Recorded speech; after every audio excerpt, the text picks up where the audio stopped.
So a lot of the changes that we've seen, or at least with Microsoft, when Microsoft rolled out M365, their newer licensing model, it was based on a knowledge worker count. And as of late last year, Microsoft moved that model from knowledge worker to education qualified user. So based on feedback from the institutions, under knowledge worker, schools had to license their student employees, which, in my opinion, caused a big challenge, right? So it was really increasing the quantity, moving from these legacy FTE-based solutions to this new user-based model, and having to include those students increase the cost because it was an increase in quantity. So I think changing the model to EQU was great because it adjusted to what schools were asking for, and Microsoft made the big change there. Absolutely, yeah, and even from an identity perspective, every school treats student workers a little bit differently, right? So you may have a separate identity for them as an employee as you would for them being an active student. So how are the services being aligned to these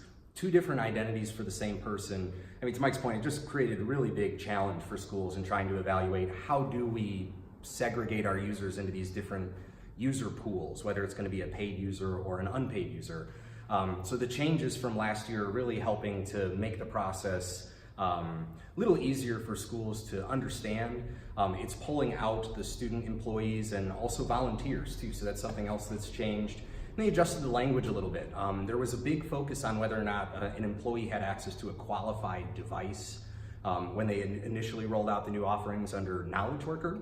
As they've changed that to education qualified user, they've removed some of that language. They found it just to be redundant and confusing. Really what it comes down to is the services that your users need access to fulfill their daily job responsibilities and their role with the institution. So schools are gonna be transitioning to this new license type and offering here very, very soon. And something that we really specialize in is not only helping to guide you through what the entitlements are, what your options are, but using best practices to come up with these user counts and really feeling comfortable in making this license transition.